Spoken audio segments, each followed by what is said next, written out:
So what is up, guys? Nick here, helping you to master your technology. Let's see how the Nothing Phone 3A stacks up against the iPhone 16e in the speed test comparison. Let's go ahead and begin with a boot up in 3, 2, go, and see which one can get there first. Now, both of these phones are trying to target similar people looking for a nice phone at a much cheaper price. I would say the 16e is more flagship in terms of the performance. The Nothing Phone giving you like a flagship kind of feeling design, but also giving you a much cheaper, slower processor with the Snapdragon 7S Gen 3. You've seen that the 16e did turn on faster than Nothing Phone by about 5 to 7 seconds, so definitely you can tell it was quicker, but the way they approach getting to these price tags is very different. I feel like the Nothing Phone is giving you a lot for the money, but you're sacrificing in a couple of areas, but the 16e is giving you a lot on the internals in terms of the RAM, the processor, decent camera, but giving you this really older looking body and a really high price for this segment. But the 16e definitely turned on faster than the Nothing Phone 3A. Right. So when it comes to unlocking these phones, you do have the in-display fingerprint sensor here. Hold on, for the Nothing Phone 3A. So that's going to be housed down here. It kind of looks like an older Touch ID button. I guess I have to hold it longer. I don't know what's going on with my finger today. It is optical sensor though, so definitely it's pretty quick. I was having an issue right there. I don't know why, but it's definitely pretty quick, and I like the way it's shaped and the way it looks. It just looks kind of clean, and it's a nice aesthetic. Generally scrolling through the software here though, you can see that new categorization of the apps there in the newer Nothing Phone OS, but the phone itself, because they throw a 120 hertz display on here, is definitely pretty smooth. I actually don't see a drastic difference just navigating the general user interface versus a top tier flagship phone. However, it tends to stumble a little bit when launching a bunch of apps and multitasking by comparison to a higher end phone. Now the 16e over here, it still unlocks Face ID like the past 7 years or whatever, since whenever Face ID came out on the iPhone 10, it still does the same thing. So definitely, it's nothing new. It's not really exciting, but it tends to do the job well. Now, somebody said that the iPhone 16e actually feels like a 120 hertz for some reason. I disagree. This phone definitely feels 60 hertz. It doesn't navigate as smoothly. You can see it just looks a little bit laggier or slower, if you will, versus the 120 hertz on the Nothing Phone. But definitely, it still navigates the phone just fine. It's not going to probably annoy the user of this phone at all. But at the same time, it's no excuse. All iPhones should be on promotion at this point.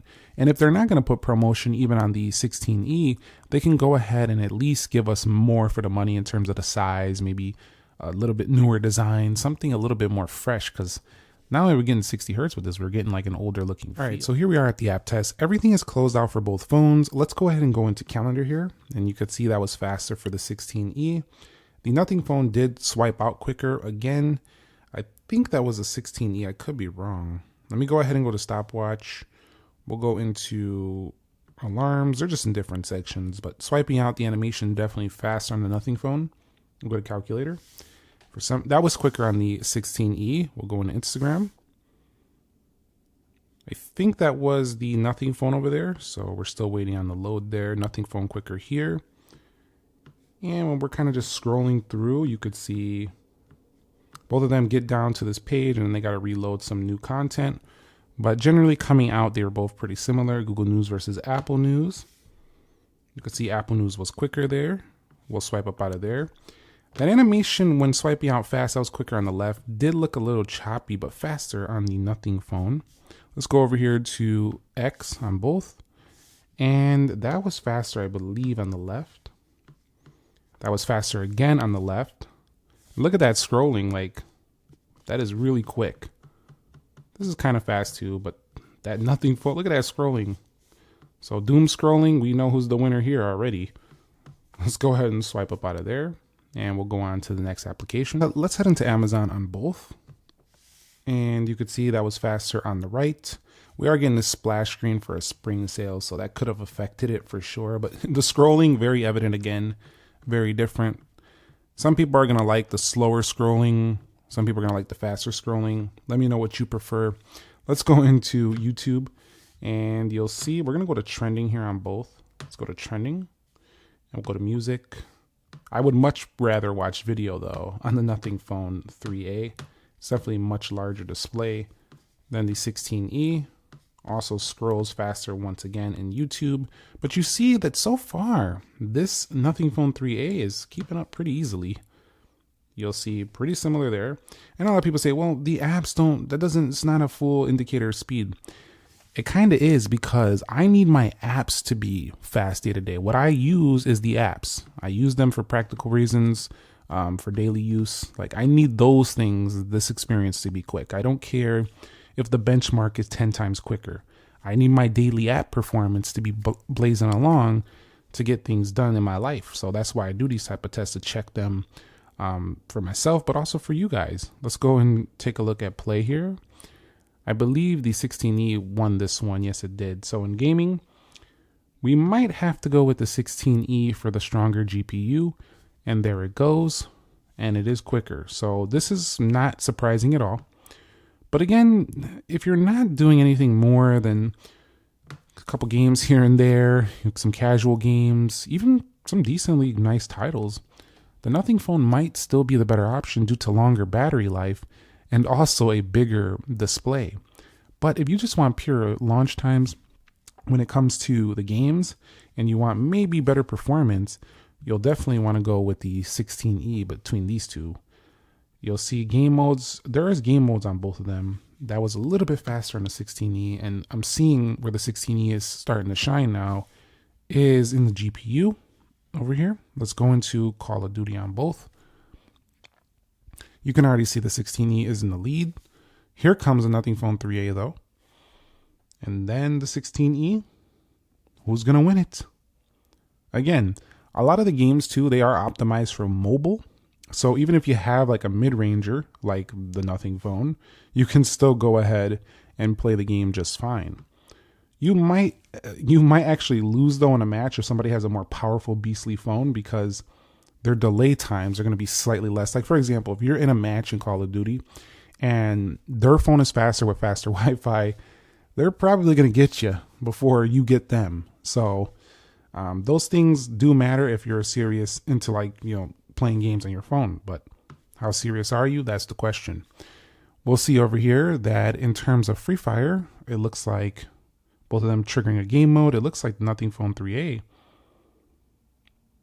might be in the win here. And yeah, it looks like it's taken it. Yep, the Nothing Phone 3A won there in Free Fire.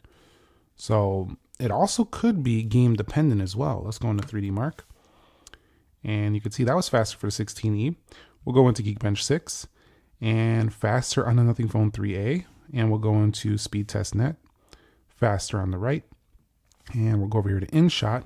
And that was quicker, I believe, on the right.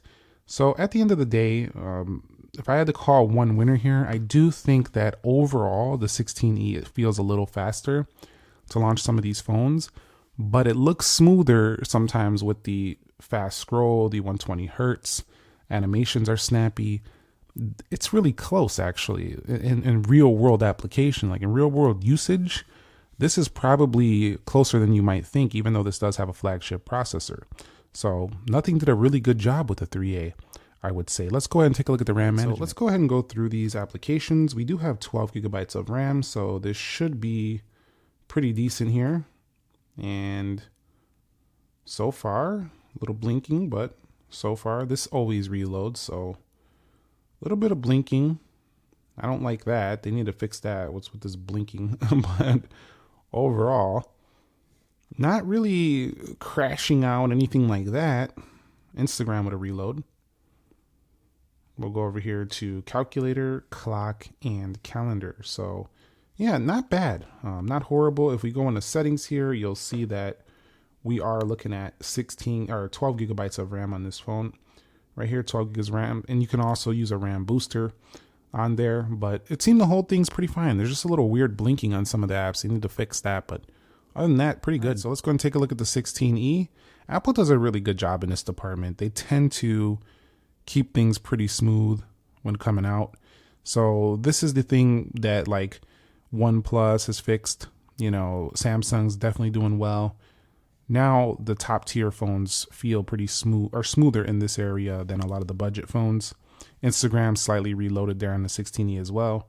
I'd say the 16E looked a little bit better in this department, so I'll have to give it the win there. So when it comes to the benchmarks, it's not looking good for the Nothing phone. As you can see as we zoom in, 1051 on the overall score, only an average frame of 6.30, 3440, 3 times the score there over on the right.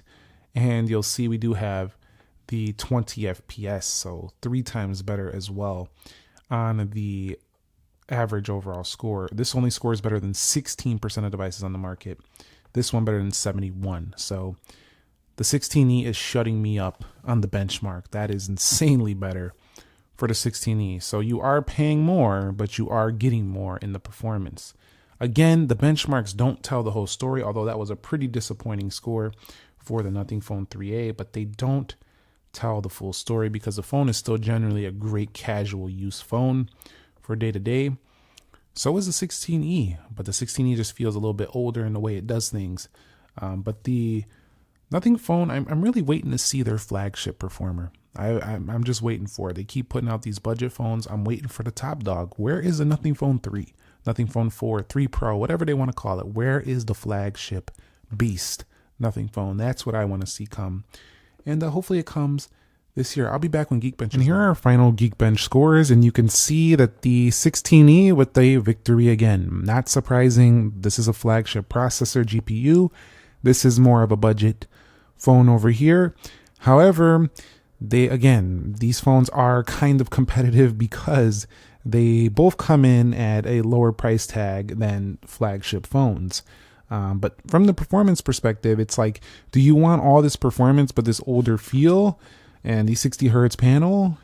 Maybe one camera? Or do you want a huge flagship-like experience with a slower processor, with a pretty good camera setup as well, triple camera with ultra wide, a little bit more fun to use and a little bit more unique?